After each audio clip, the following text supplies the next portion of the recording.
Good morning, everyone. You're listening to a new episode of the Forum of the Central and Eastern Europe studio. I'm Maryna Shevtsova, researcher at KU Leuven, and I'm very excited to have today with us a very special guest, a Polish researcher, Anna Matyska. She is an assistant professor at the University of Warsaw. She's also an affiliated researcher in anthropology at KU Leuven. And she did her doctoral and postdoctoral research with the University of Tampere in Finland and at KU Leuven. She's been with these universities over a decade.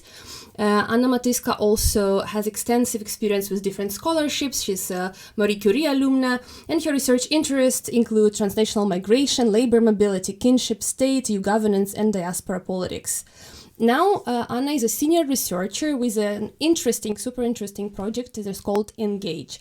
And so without taking more space, I want to thank you, Anna, for being today with us. And of course, first of all, to ask you to tell us more about this project. What is it about?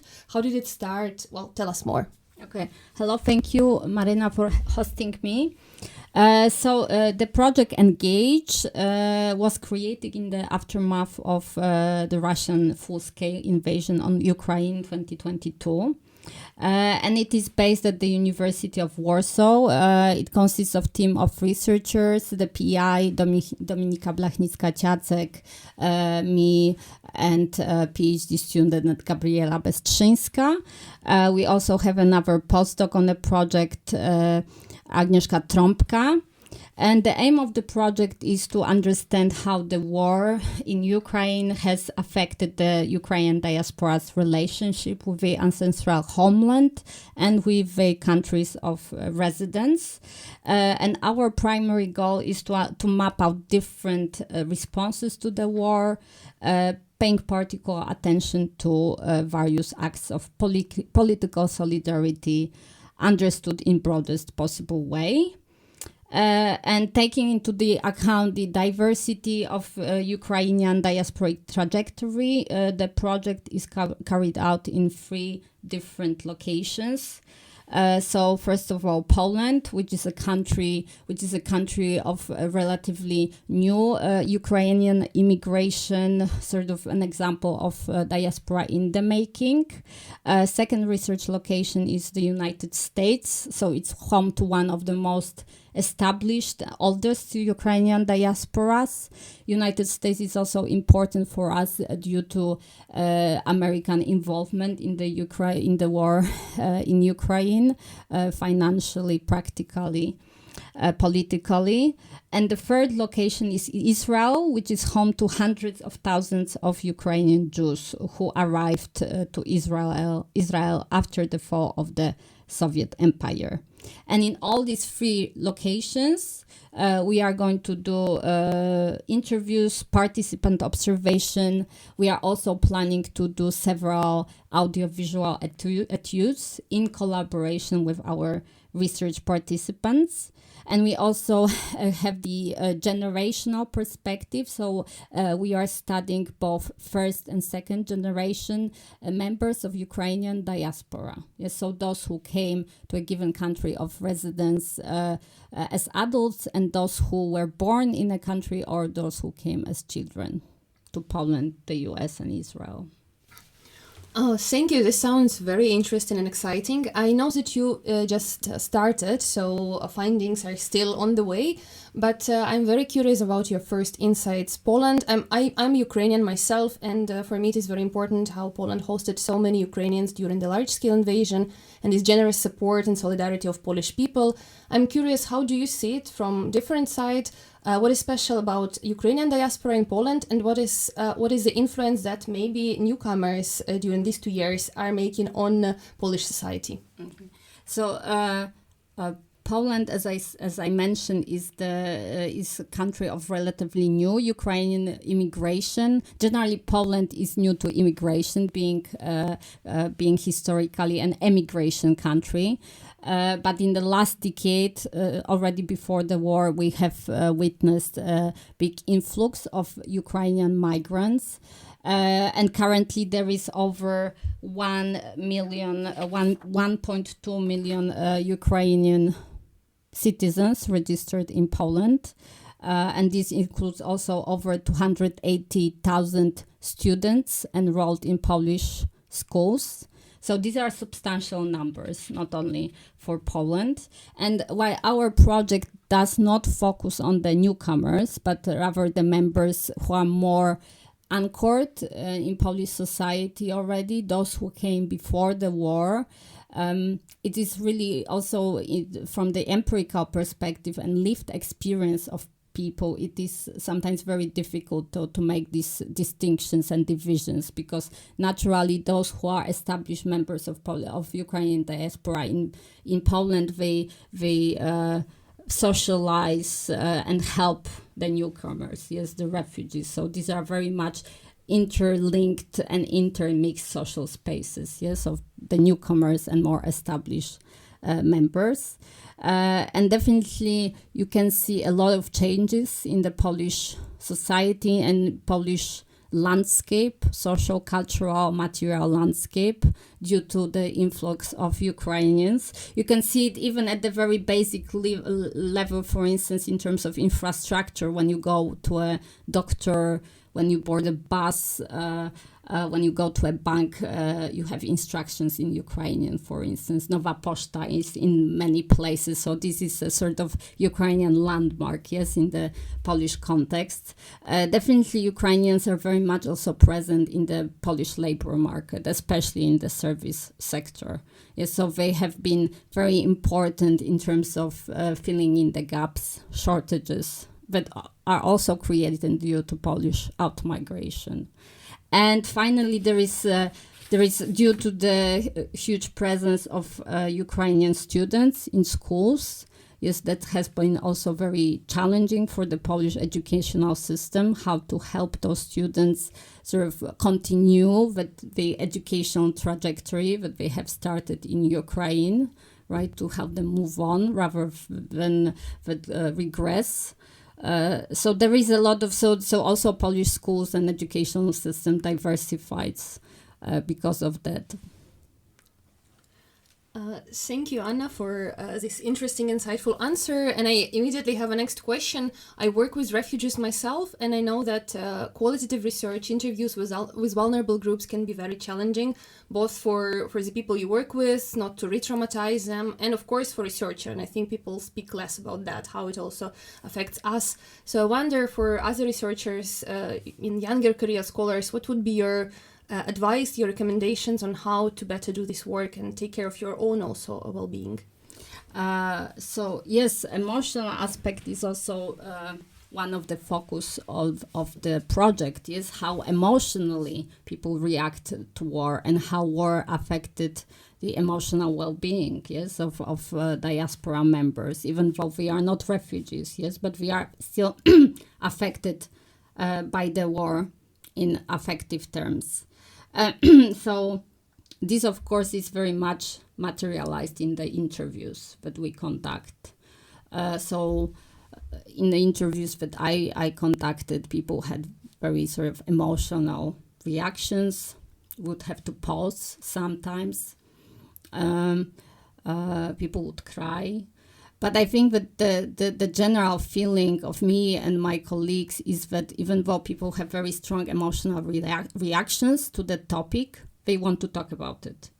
And we are, in our research, we are given a space to talk about their experience without judgment, yes. They can talk to somebody who listens to them emphatically, yes, who doesn't pushes them, pressures them, who doesn't have an agenda, yes. So I think that why it is emotionally sensitive, it is also important to talk about it for them, yes, and they see it often as a form of sort of processing their feelings. And in terms of recommendation for researchers, I think doing emphatic interviewing, yes, listening, allowing for pause and for silence, which I have to say is very challenging for me. You know, when interlocutors start to for instance, the voices break and you need to give them space and then maybe come back in a not pressuring them to talk about the topic and how to do that. It is challenging, but I think it's important to just listen and pause and just sit and become with them. But I have to say also regarding the emotional repercussions, it has been particular for me as a Polish researcher in Poland, and that's something I did not expect, because one of the recurring themes among my interlocutors is that the possibility of the war spilling to Poland. Some of the interviews would talk, for instance, I have one interviewee, and she would talk about the dream she has every week, the same dream. Suddenly she wakes up and there are tanks crossing the Polish border from Ukraine, and she runs away and she screams to her sister, who also lives in Poland, run away, run away, and these tanks are coming through the border. And she's not the only one who talk about it. And as a Polish person, when she says that, I viscerally feel her fear. Yes, so it has also been, and after this sort of insights and perspectives, I always feel very troubled on a very personal level. Yes, what will happen? Yes, when the war spills over, what do we do? Yes, and suddenly the war that seems to be far away becomes very much present, not only for my interlocutors but also for me. Yeah. Thank you for sharing that. I wonder, except of this, the most, I think, obvious challenge, which is related to emotional reactions, what are other challenges you face now, maybe looking for interviewees, interviewing them, conducting the research? I think that, yes, looking for interviews is one of the challenges.